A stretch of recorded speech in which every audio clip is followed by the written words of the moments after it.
Good morning, viewers. Welcome to Frankly Speaking with Vibhuti. Today we are going to talk about India.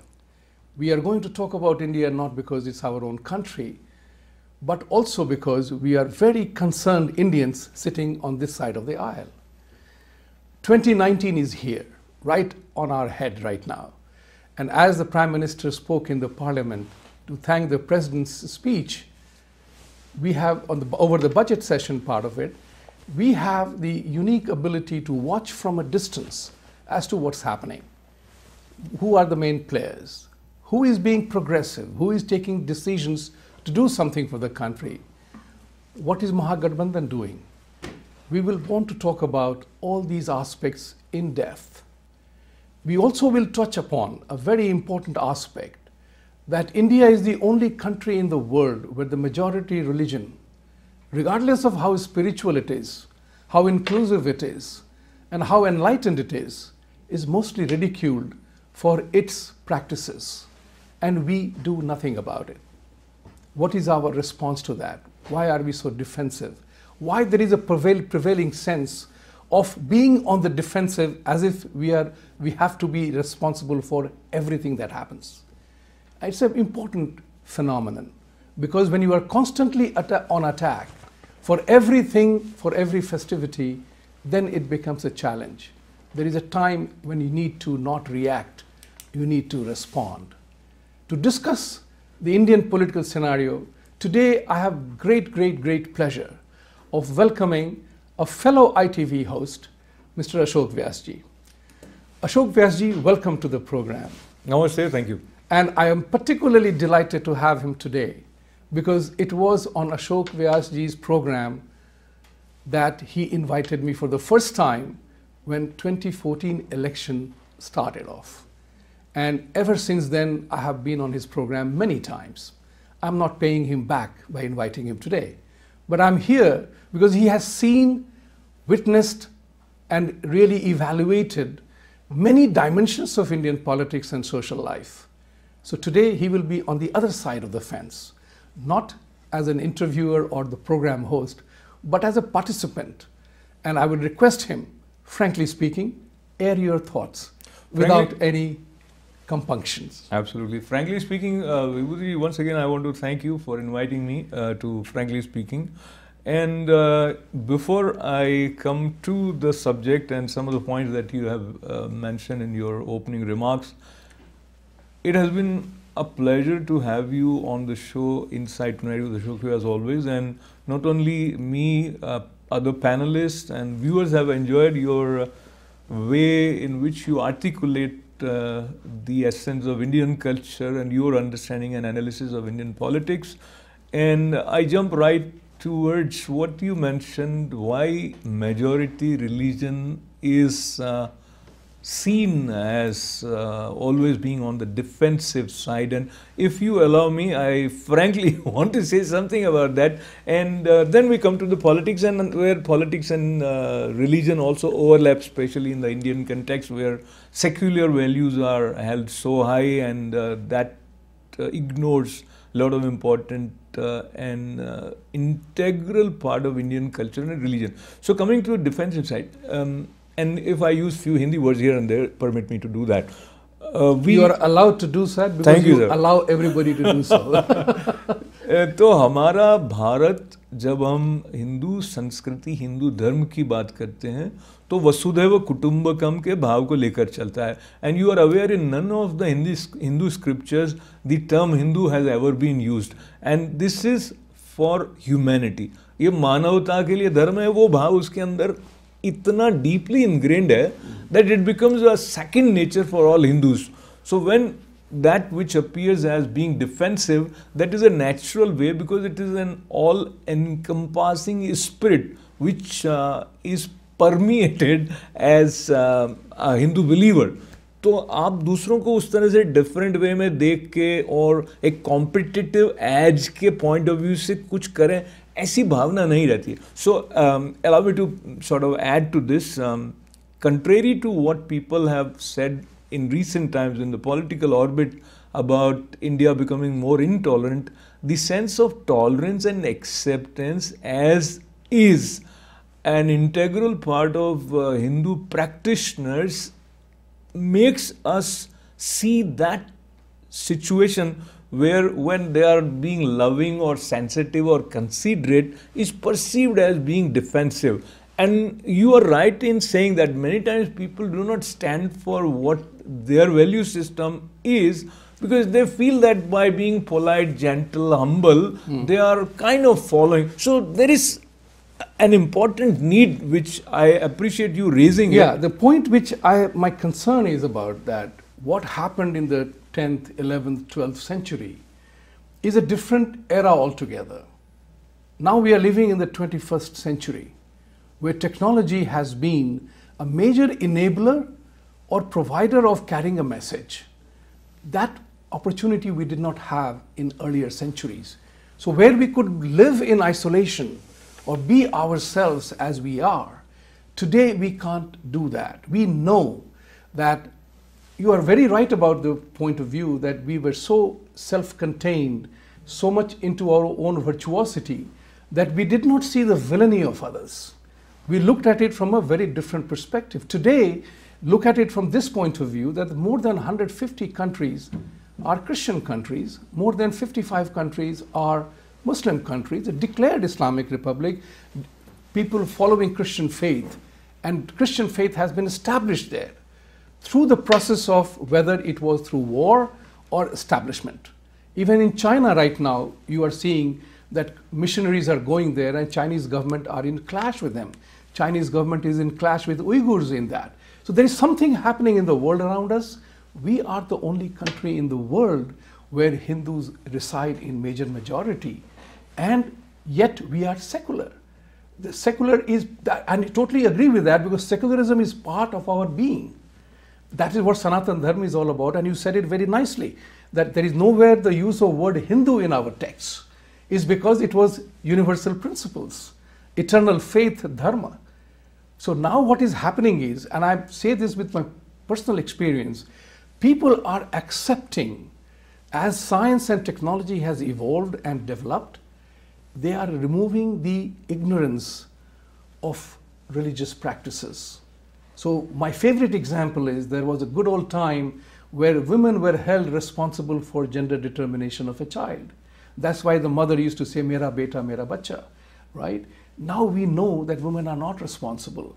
So that dharmic or political or social specter has fallen.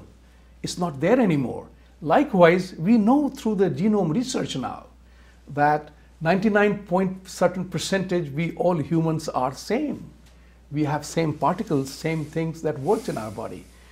Considering that aspect, it's very important that we are able to articulate ourselves, not talking about ourselves, how will the world know about it?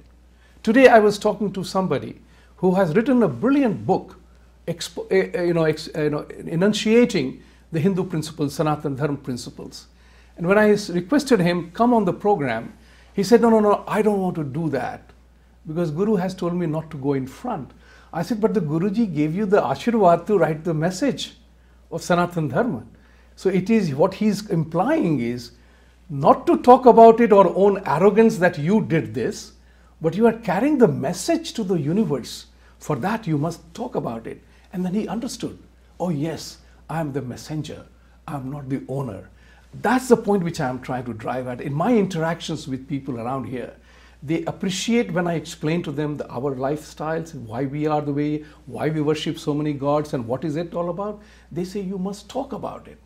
Now they believe in proselytization. So when you talk about it, they feel that we are trying to convert them to Hinduism. But you saw this time's,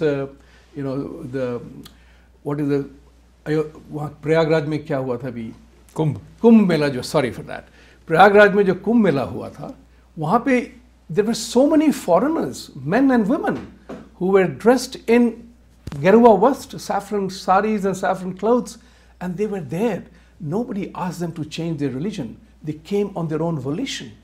That's the point which I am trying to say, that Hinduism, Hindus particularly, as we are described by Westerners, we need to take up that, okay, I'm willing to talk about ourselves, not with a sense of proselytization, but as a sense of educating others that this is who we are. Focus on learning about who we are as Hindus. And that also is lacking in the way India, after independence, if I talk about India, for a while started embracing modern technology, or industrialization happened, and the kind of education system which we adopted. And then as we hear Nehruvian ideology and influence of West was still there in India as we were emerging as an independent nation. I remember, Vibhuti ji, growing up as a child, we used to look with extra special respect towards people who could speak English. So there was a fascination for people who could speak English, and which in turn reflected on our being a little bit less respectful towards the divine language Sanskrit.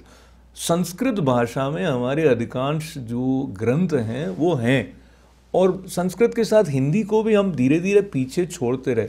तो ये जो सारा भाषाओं का और संस्कृति का और धर्म का जो आपस में एक घनिष्ठ संबंध है, वो धीरे धीरे ऐसा होता गया कि हमने अपनी जो गौरवशाली परंपरा है उसको सम्मान के साथ सामूहिक रूप से अपनाने की तरफ ध्यान नहीं दिया।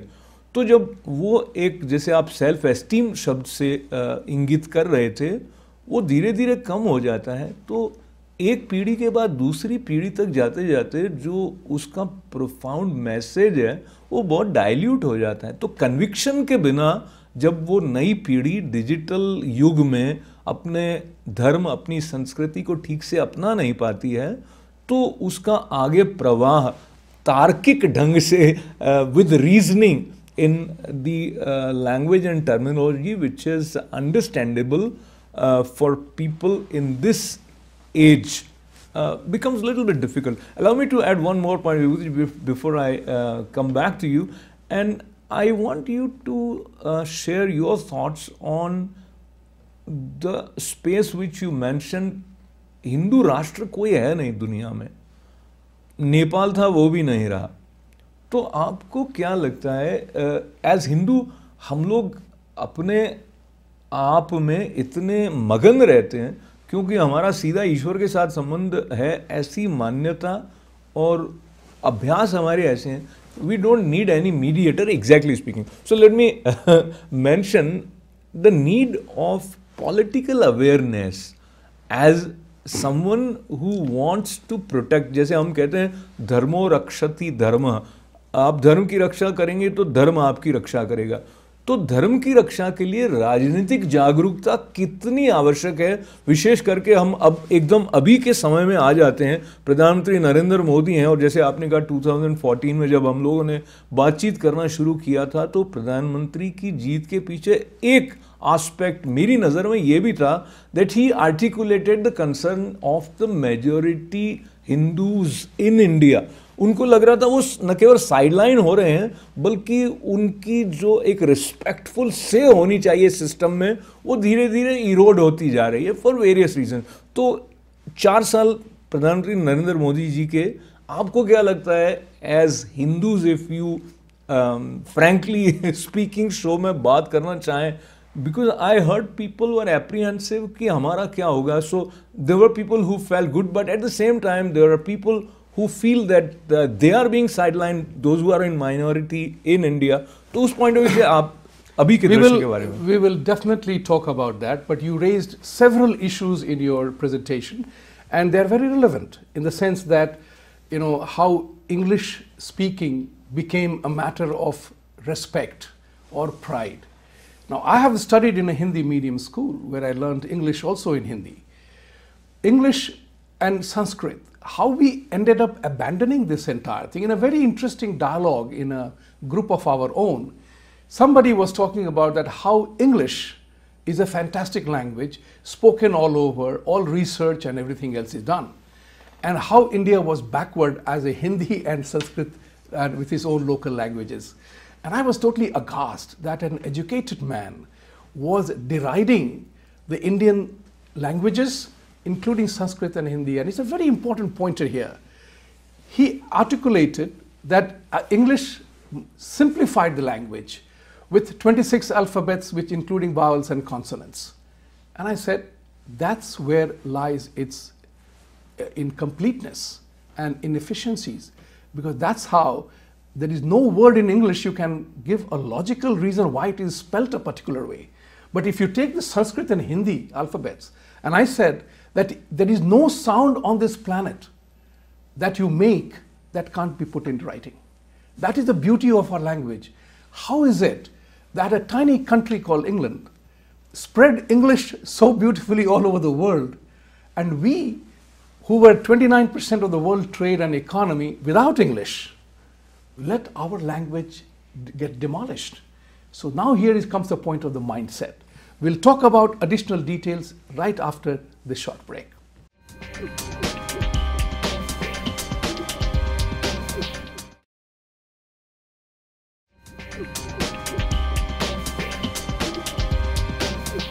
Welcome back.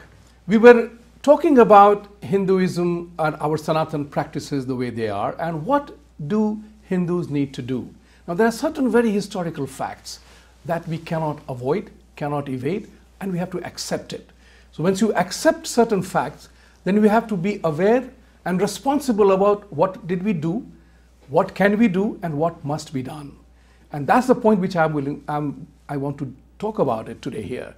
With the help of Ashokji, we will definitely dwell upon it in this segment, if not more. And I also recognize that this 45 minutes to an hour is not enough to discuss this topic, but this will be for another day as well. So let me put it this way.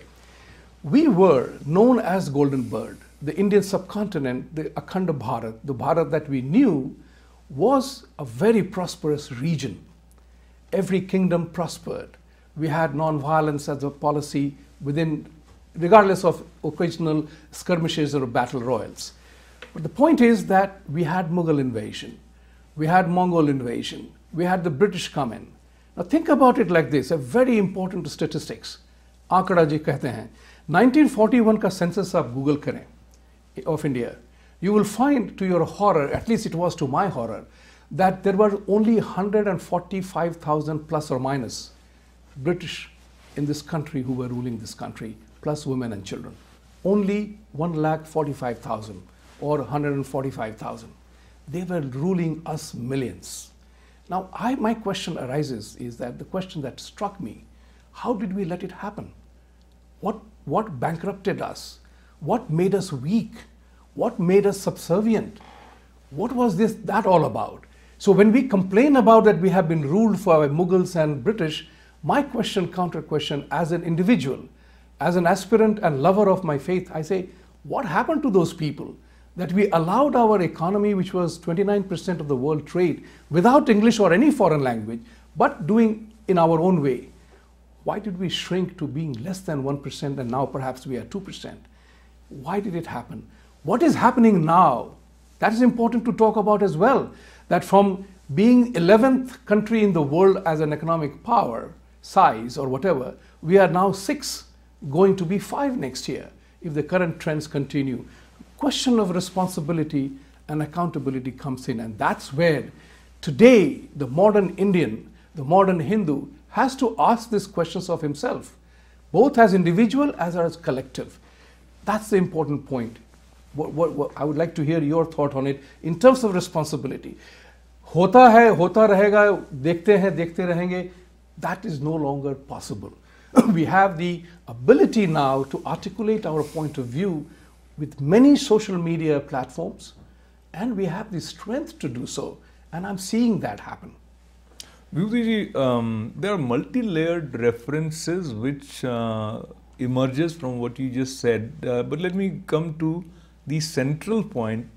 When we talk about responsibility, it is related to the identity as is perceived by us as individuals. And when we talk in the context of India, there is one India which was prior to independence, before 1947, and there is one India which is an independent nation. So talking about independent India, initially, because the division or partition of India and Pakistan was on the basis of religion. So we started taking it for granted that even though it is not a declared Hindu Rashtra, yet it has the ethos of Hinduism in its blood, in its veins. Now this is, I'll just interject you here for the one reason, because I pointed this out to you earlier also. आपने क्या कहा? हिंदू राष्ट्र, हिंदू राष्ट्र कहना चाहिए, हिंदू राष्ट्र कहना चाहिए, क्योंकि that is where the Sanskrit Hindi pronunciation comes about. But because in English we add an A, we have destroyed or created an environment in which we call Ram, Rama, Lakshman, Lakshmana, and Rashtra, Rashtra.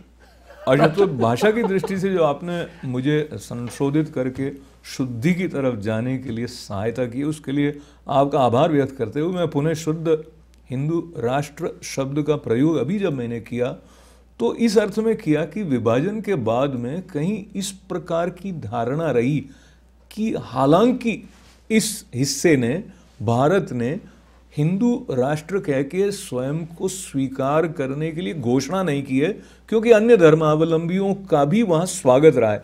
फिर भी कहीं ना कहीं लोगों के मन में ये अचेतन में भाव था कि क्योंकि गंगा यहाँ बहती है, क्योंकि जो सारे तीर्थ हैं जो कि हिंदू संस्कृति, हिंदू धर्मावलंबियों के साथ संबंधित हैं, वो भारत में इस हिस्से में, तो ये हिंदू धर्म की संस्कृति के प्रचार के लिए एक सहज स्थल ही रहेगा, ऐसी मान्यता थी। लेकिन जैसे जैसे राजनीतिक क्रम में अल्पसंख्यकों वाली बात आई, फिर अपीजमेंट पॉलिसी वाले संदर्भ बार बार आते रहे, अब हम जहाँ पर पहुँच गए वहाँ पर ये जो प्रश्न आपने उठाया कि हमारी रिस्पॉन्सिबिलिटी, उसमें मैं ये चिंतन आपके साथ करना चाहता हूँ कि रिस्पॉन्सिबिलिटी किसकी, उसका संबंध है कि मेरी पहचान क्या है। तो जो हिंदू है वो अपने आप को भारतीय मानता है, और जो भारत है वो सभी धर्मों की स्थली है, उनको स्वीकार करके चलता है। तो हिंदू कभी अपने आप को हिंदू हूँ प्रथम रूप से ऐसा नहीं देखता है। जो हमारे वर्तमान प्रधानमंत्री हैं वो भी जब चुनावी सभाओं को संबोधित करते रहे थे तो उन्होंने भी कहा कि इंडिया फर्स्ट, भारत पहले है। तो अब ये बात आपके प्रश्न से बहुत जुड़ी हुई है, इसलिए मैं इसको थोड़ा विस्तार से निवेदन आपसे कर रहा हूँ। पर कुछ ऐसे मत हैं, जैसे कि हम खास करके मुस्लिम संप्रदाय की बात करें, और मुझे फिर से ये अपनी बात कहने के पहले कहने दीजिए कि भारत के मुसलमान अलग हैं इस दृष्टि में कि वो अपने को पहले भारतीय मानते हैं, ऐसे अधिकांश मुसलमान हैं। लेकिन जिस तरह की कट्टरपंथी मुस्लिम चिंतन शैली ने अभी पूरे विश्व को आक्रांत किया हुआ है, वो अपने को राष्ट्र की दृष्टि से पहले नहीं देखते हैं। वो मैं मुसलमान पहले हूँ ऐसा मानते हैं, बिकॉज ये उनकी धारणा का, ये मान्यता का एक हिस्सा है। तो इसलिए जो बात आपने कही कि रिस्पॉन्सिबिलिटी, तो रिस्पॉन्सिबिलिटी किसकी? रिस्पॉन्सिबिलिटी हिंदू की या रिस्पॉन्सिबिलिटी भारतीय की? इस बात को भी समझना बहुत जरूरी है, क्योंकि जो बात आप कह रहे हैं उसमें कहीं ना कहीं आप अनकॉन्शियसली शायद ऐसा मान रहे हैं कि you are referring to Hindu group as a unified whole, which doesn't exist to my mind even and now. That's what brings to the whole concept and the challenge, that somewhere along the line it is an imperative need for Hindus to unite, in my opinion. The unity not on the basis like Christians are or Muslims are, but as an entity of your own kind. So for example, in India, now because we adapt a secular policy, everything that is Hindu practices get attacked in India. So think about it like this. Thousands and thousands of Hindu temples were destroyed by Mughals and Muslim rulers. And that's an established fact. In Jammu Kashmir also. In Jammu Kashmir also. Thousands and thousands of Kashmiris had to be fled from Kashmir. But we are being sympathetic to Rohingyas' plight. Rohingyas who are not Indians. They belong to some other country. But we are relocating them in Jammu, where an ordinary Indian can't go, is not allowed to resettle there. But it was allowed to happen. Now that's where, when your strength becomes your weakness, that's a time when you have to reevaluate.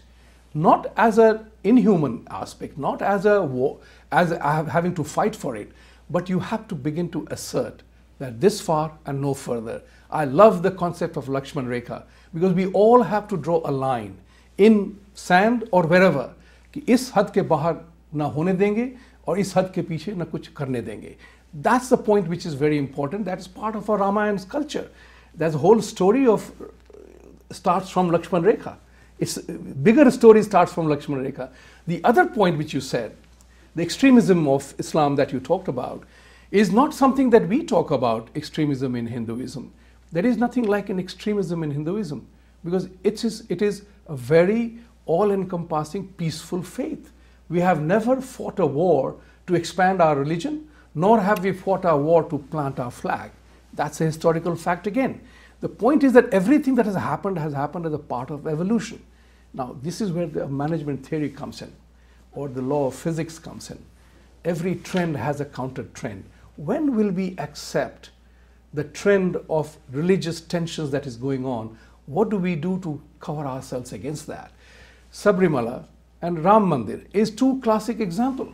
They are both two classic examples where, in the name of democratic principles of what you call gender equality, we fought about, people started litigation in Sabrimala.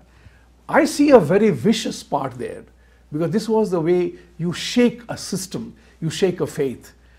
और राम मंदिर, इतने सारे मंदिरों को तोड़ा, लेकिन हम राम मंदिर पे जुडिशियल डिस्प्यूट हो गया.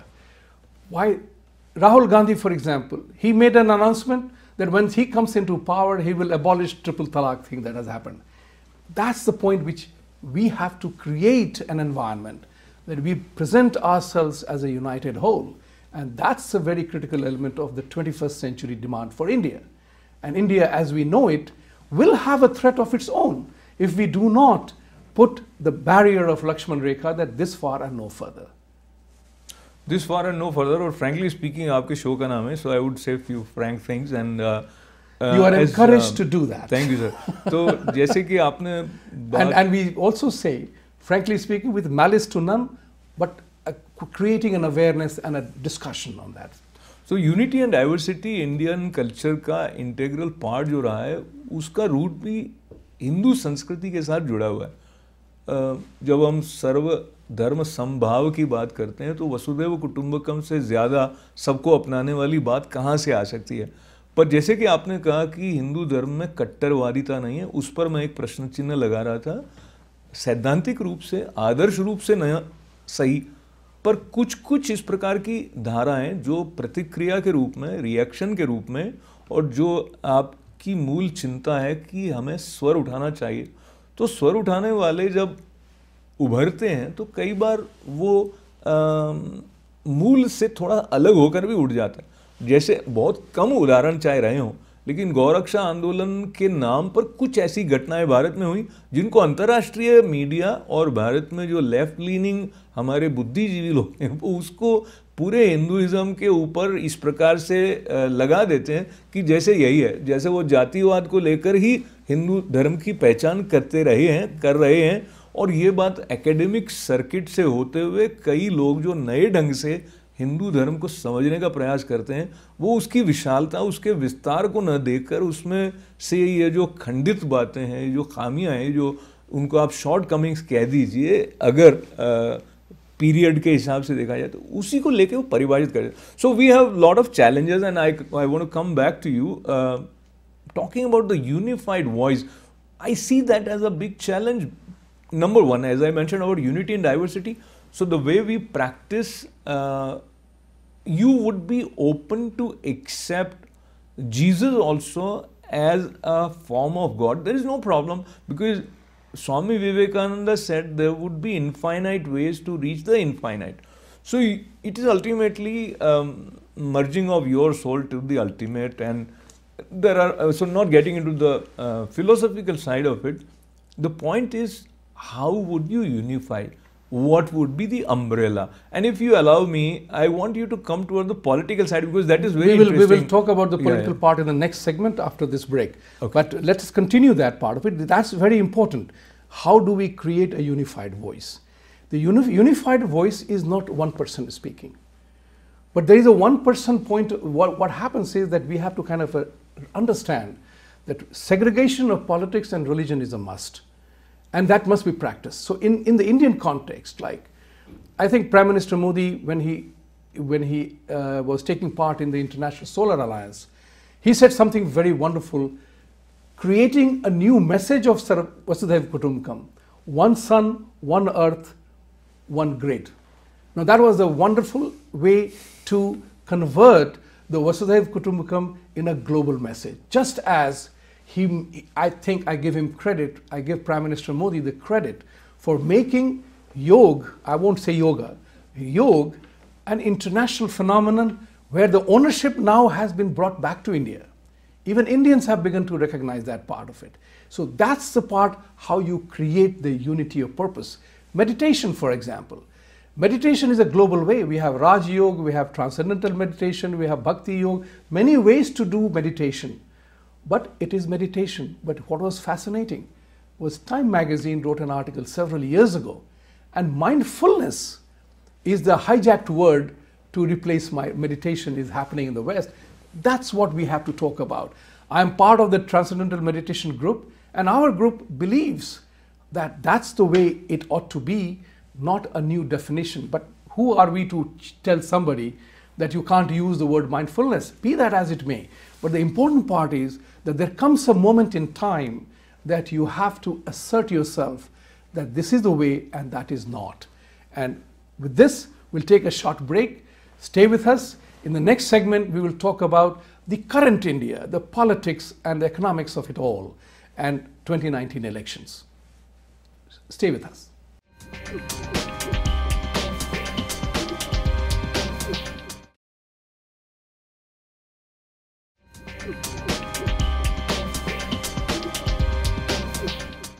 Welcome back. Now we are going to talk about the year 2019 and its importance for India.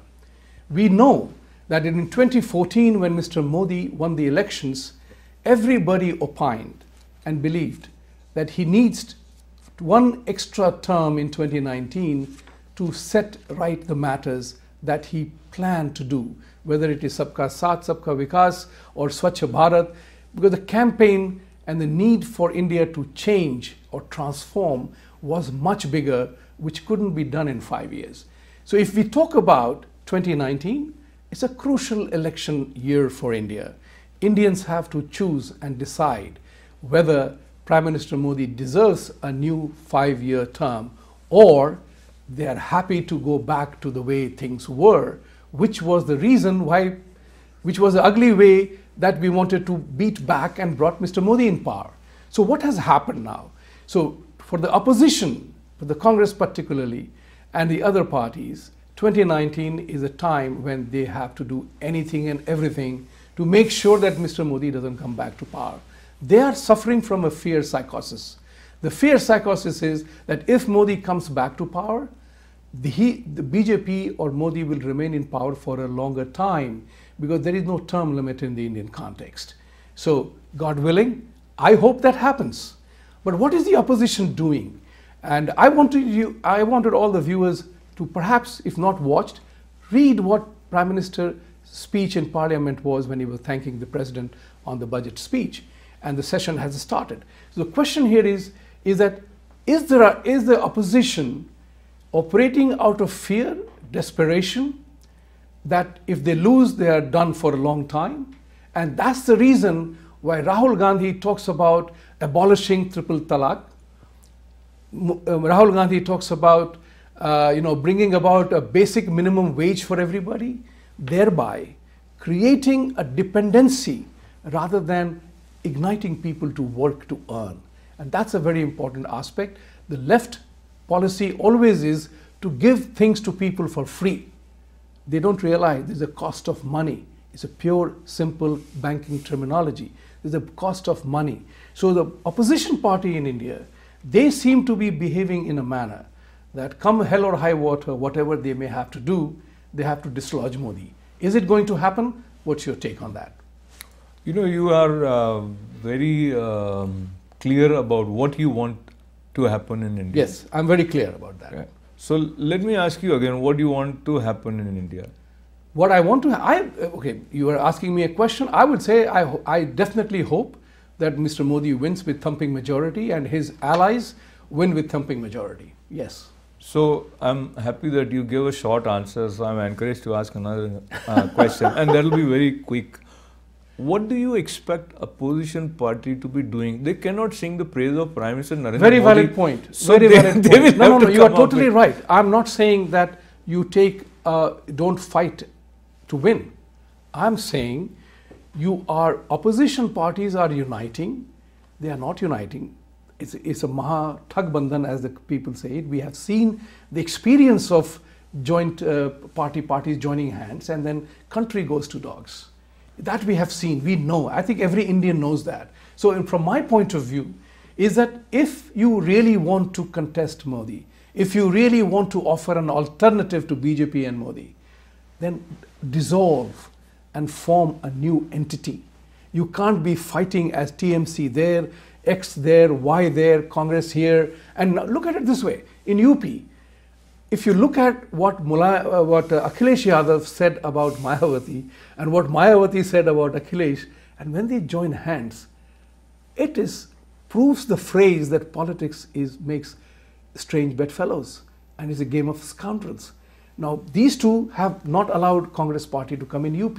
Congress is going to fight the election on its own in UP. So what kind of Mahagathbandhan are we really talking about? And that's my problem. I don't fear opposition. I don't fear opposition. You need a good opposition. Every time in democracy, you need good opposition. No doubt about that. Important part is, what are you opposing really? Are you trying to win the election by giving freebies, or trying to kill somebody, or trying to create a dissent? For what? This jumps into the domain of unethical practices. That's the point. Frankly speaking, for what is the key question?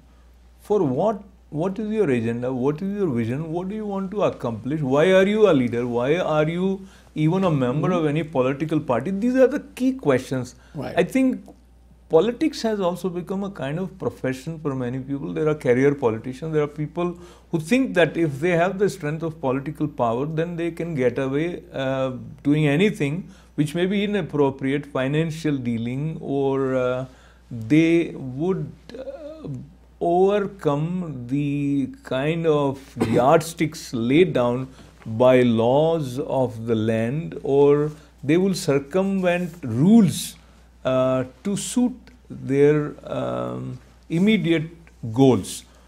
Meaning they are focusing more on their personal or their party's benefit. They are not looking at the nation as a whole. But since we have limited time, I'll connect it with the previous discussion which we were having related to the role of religion and politics, and especially majority religion, जिसकी बात आप पहले कर रहे थे. तो एक change जो आपने देखा होगा, पहले कांग्रेस पार्टी के लीडर खुलेआम हिंदू मंदिरों में जाते हुए नहीं दिखाई देते थे. अब पिछले चुनाव जैसा हुआ वो जनेऊधारी हो गए. फिर हमारे पास वो भी बातें आने लगी कि राहुल गांधी जी का गोत्र दत्तात्रेय गोत्र है, वो कहाँ से कैसे निकल कर आया पता नहीं. But the point is this became a talk of the political discourse from the Congress side also to establish that this is, वो कहते हैं हम बहुत अच्छे ब्राह्मण हैं और बहुत सारे मंदिरों में वो जाते देखे गए. तो I would like us to acknowledge ये चेंज तो हुआ है. पहले कांग्रेस के नेता अगर मुसलमानों के साथ खड़े होकर दिखाई दे रहे हैं, या अभी आप बहुत सारी तस्वीरें अखिलेश यादव जी की और देखेंगे जहां वो टोपी लगाए हुए दिखाई दे रहे हैं, तो अपनी हिंदू आइडेंटिटी को सम्मान के साथ स्वीकार करने की जो स्थिति आई है, उसका क्रेडिट हमें प्रधानमंत्री नरेंद्र मोदी और उनकी नेतृत्व को देना पड़ेगा, क्योंकि सभी को हो रहा. लेकिन उसके बावजूद जैसे आपने ट्रिपल तलाक की बात कही, तो कहीं ना कहीं जो पार्टीज हैं वो सोच रही हैं कि मुसलमानों को वोट बैंक की तरह प्रयोग करने के लिए ये वाले जो कुछ गिमिक्स हैं उनका उपयोग करने से उनको सफलता मिल जाएगी, क्योंकि अब तक मिलती रही है. पर आगे क्या होता है वो आने वाला समय बताएगा. But you are right, this is clear cut ignoring a lot of hardcore issues and coming together so that they are in a position to defeat Prime Minister Narendra Modi, which is bound to be the role that they are likely to play. But how people perceive their coming together, and how people perceive what they aspire to do, how people perceive how honest they are, and how much concerned they are about India's economic real growth. So many economists, I'll just finish by mentioning that many journalists who has been all along critics of Prime Minister Narendra Modi have also started realizing that if you look at the steps that Prime Minister Narendra Modi has taken on the economic front are definitely far superior to what were taken by previous governments. Not only that, I mean, I was happily surprised, I would put it this way, not pleasantly surprised, I was happily surprised that Shekhar Gupta put in a video in which he praises demonetization and GST with things that were absolute anathema to Congress party and when it was launched. There is a very grudging, respectful acceptance of that fact. And I salute him for saying so. And I also want to appreciate I want to appreciate that he said that. He started off by saying that and his smile was like an apologetic smile that I have also been critic of Prime Minister Modi. And many times they criticized him for no reason. Because they wanted to or there was some other reason, we don't know. But another point which he mentions in this video, which you have seen, I have seen, is the tax collection. Yes. And that tax collection is being applied for fast-paced growth, whether it is building roads or shauchalaya or whatnot. Whatever. I mean, this is very important because Mr. Modi, when he won the election in 2014, he declared as a true leader makes declarations of his intent, which is very important. And we will talk about that a little later. Of that 2019, elect me if my scorecard is good, if my achievements are good. Now, that will be a subject matter for another day when we talk about a proper assessment and analysis of what has happened. But if you look at it, one big aspect, which even Shekhar Gupta has said in the thing, and we talked about in the last show, that in the last 5 years, the government has succeeded in controlling inflation. That, in my opinion, as a banker, as a student of economics, I think that is a fantastic thing that has happened, which has allowed India to absorb the shock of the oil price hike that happened or the currency manipulation that happened some time ago. We will discuss Mr. Modi's achievements in the next program that we are going to have. And what has he done in the last 5 years and why people must vote for him. For me, it's a very simple thing. If the going is good on the economic front and if it is the economy stupid, there is no way that people of India can elect any other party. Now having said that, one thing which definitely concerns me is what will the opposition do? And there comes a point which you also alluded to, that Congress party is playing a vote bank politics. Garibi Hatao was a nara, basic minimum wage is a nara, kabhi gayi nahi. So if that is the case, if that is the kind of party that is a performance record, I mean, look at it this way. Smriti Irani has done more work in Amethi than Rahul Gandhi ever did as a member of parliament of that constituency. So point of the matter is that what is happening and what will the Mahagathbandhan actually do to dislodge Modi? And coming to that part, I want to hear your thoughts on it. Can BJP expect in its secular practices, if they are able to convince people they are truly secular, will they ever get the votes from Muslims and Christians? Should they even try to go there? Because in election, you have to have a look at your base and then you try to win the independence. Okay, so do we expect that to happen in Indian context? So frankly speaking, Vibhuti, in my opinion... I'm glad you are using the word frankly speaking more than... I like it. So frankly speaking, I think the way political leaders of any party, and here we are talking about Congress or when they look at vote bank politics, or even some religious leader says that let all Christians vote not for Prime Minister Modi, or incidentally, Ashokji, sorry to interrupt here, is that's a straight violation of the code of conduct, whereas because the Archbishop of Catholic Church made a mention that we have to defeat Modi and BJP. Now that is an interference. That is a religious interference, asking its people to vote for a specific party. Okay, so can that happen in India? With reference to... So frankly speaking, I am not done yet. Vibhuti, yes, that's why I said continue. I interfere. Yes, yes, thank you, thank you. So, I go by the mantra which is used again and again by Prime Minister Narendra Modi, which is Sabka Saath, Sabka Vikas. And I also go by Bharat First.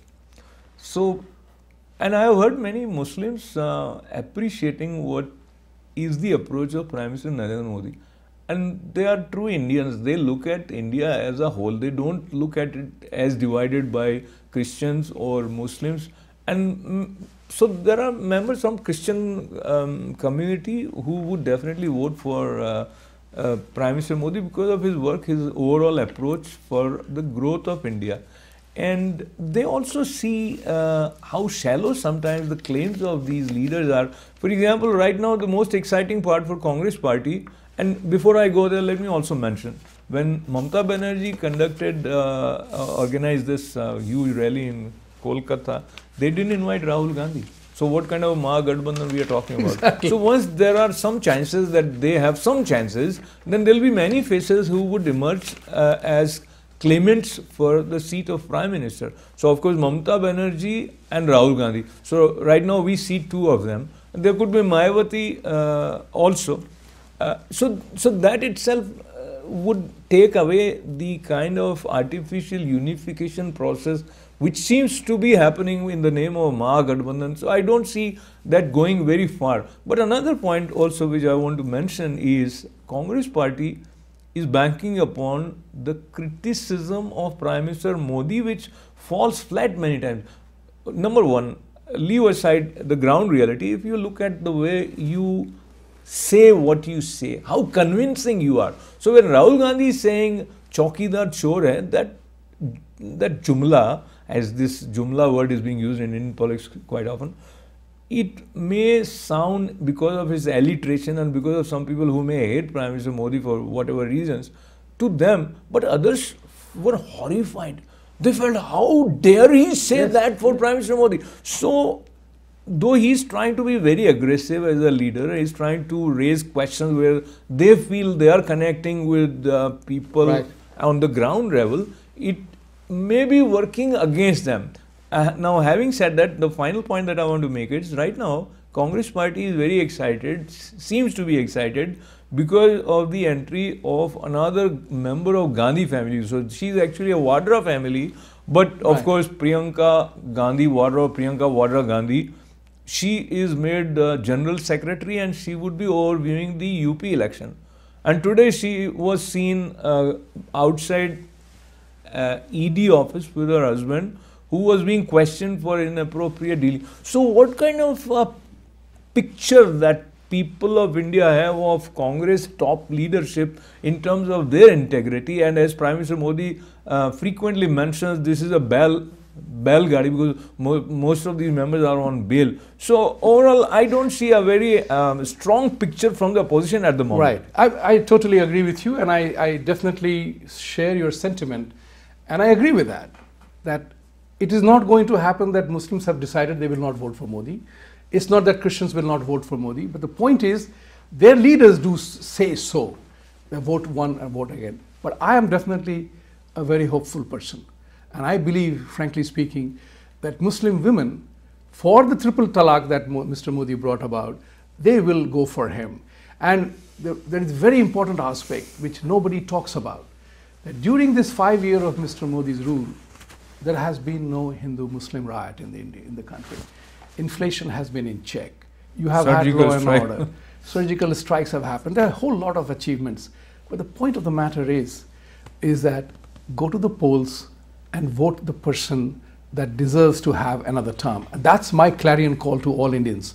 Whether you are NRI, able to vote, vote for the betterment of the country, not to drag country back into the morass that it was. And there is nothing new to offer. Mahagathbandhan, you have seen, we all have seen, the impact it eventually has. When you give things free, it costs a lot. And remember that, to the receiver as well as the giver. So the point of the matter here is that as we step into 2019 elections, we will talk about the Indian elections and we will discuss more about it in the coming programs. Thank you very much for being with us today. Have a wonderful weekend.